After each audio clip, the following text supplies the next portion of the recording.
Será que existe algum tempo de tela que seja seguro para um bebê, de forma que este bebê não vai desenvolver no futuro sintomas do cérebro apodrecido, do brain rot e nem demência? Eu sou a doutora Tayane, neurocientista, e nesse vídeo eu falarei sobre um estudo específico que analisou a razão das ondas teta e beta no cérebro de crianças que estavam expostas à tela desde a primeira infância, desde que eram bebês.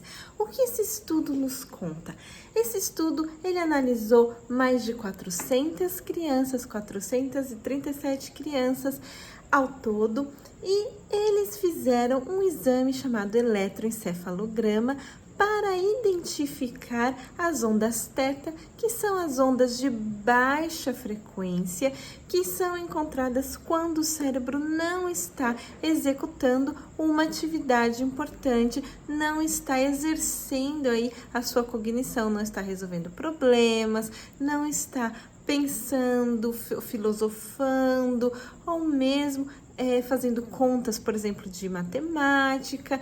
É quando o cérebro está como numa situação de repouso. Então, nesse caso, o cérebro apresenta ondas teta.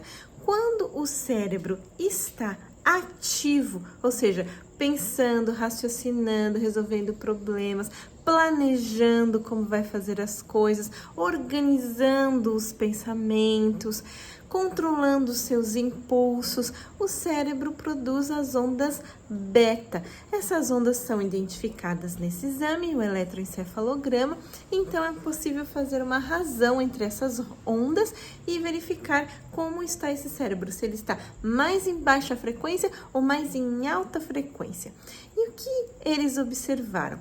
Eles observaram que os bebês de um ano e meio, que estavam expostos a 1 hora de tela, 2, 3 ou 4 horas de tela, tinham uma maior razão das ondas teta pelas ondas beta, ou seja, eles produziam mais ondas teta, que são as ondas de baixa frequência, não somente quando tinham 1 ano e meio, mas também quando eles tinham 9 anos de idade, demonstrando que não existe nenhum tempo de tela seguro para os bebês e que as consequências que nesse caso, nesse estudo, o que eles estavam observando em bebês eram as ondas teta, ou seja, a maior produção dessas ondas como consequência da exposição de telas.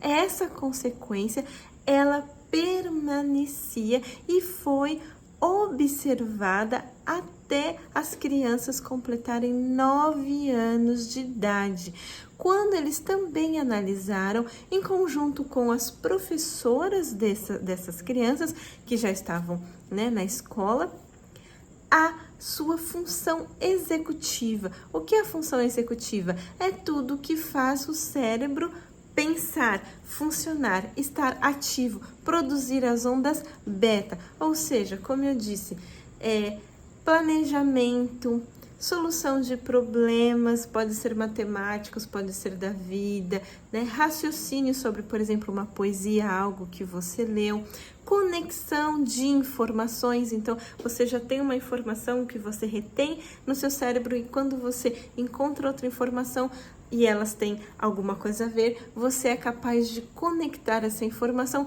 e criar um conhecimento novo. É assim que nós aprendemos. Então, isso também foi analisado. Então, as funções executivas que nós chamamos não são possíveis, obviamente, de serem analisadas nos bebês, porque a função executiva depende do desenvolvimento do córtex pré-frontal, que nos bebês ainda está em desenvolvimento. Então, essa função vai se desenvolvendo ao longo do tempo, conforme o córtex pré-frontal vai crescendo, vai se desenvolvendo. Por isso, essas funções, obviamente, só foram analisadas nas crianças com 9 anos de idade. E o que foi observado? Que eles tinham um déficit da função executiva, ou seja, eles estavam com problemas basicamente de memória, de resolver problemas e também de atenção, de tudo que envolve aqui, que eu acabei de falar, a função executiva. E qual é o problema disso? O problema é que esse já é, né, um sinal do apodrecimento cerebral, do brain rot, que eu já comentei aqui tantas vezes.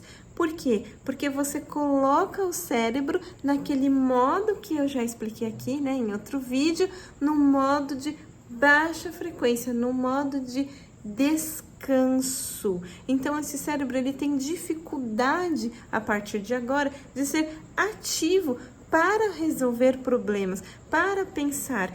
E isso, em crianças, é seríssimo. Por quê? Porque vai prejudicar o que eu já discuti aqui algumas outras vezes, a reserva cognitiva que nós precisamos formar na infância, na adolescência e continuar formando na fase adulta. Por quê? Porque se você não tem uma boa memória, uma boa atenção, se você está com a função executiva do cérebro já prejudicada na infância, você vai ter dificuldade de aprendizado.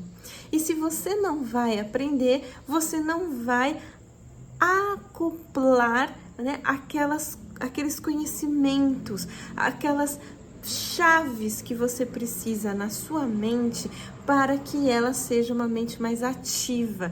Então você vai perder já na infância aquela capacidade de raciocínio rápido, de resolver algo não só da escola, porque aquilo que você resolve na escola, os problemas que aparecem, as matérias que você tem na escola, que te desafiam, elas desenvolvem o cérebro de forma que você consegue levar essas capacidades para resolver problemas pessoais da sua vida.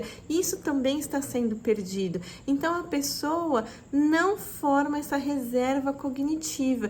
E quem tem menos reserva cognitiva está mais vulnerável a desenvolver a demência senil, inclusive ligada à doença de Alzheimer, como eu já comentei aqui. Ou seja, ter uma reserva cognitiva é essencial, formá-la na infância é essencial para prevenir a demência.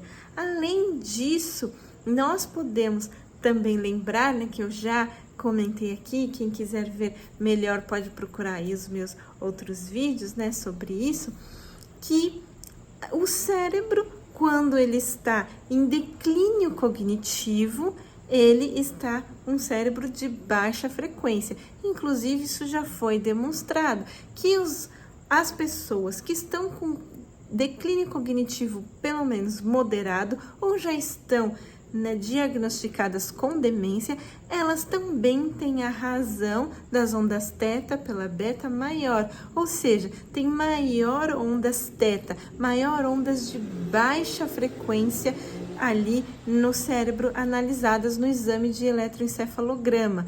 Ou seja, isso que está sendo observado nessas crianças, esse maior, né, esse número maior, esse aumento dessas ondas teta, também é observado em quem tem demência. Ou seja, quando nós expomos nossos bebês e nossas crianças a telas, nós estamos deixando o cérebro desses bebês, dessas crianças, mais vulneráveis a desenvolver a demência senil. Fica a dica: 0 telas para as crianças.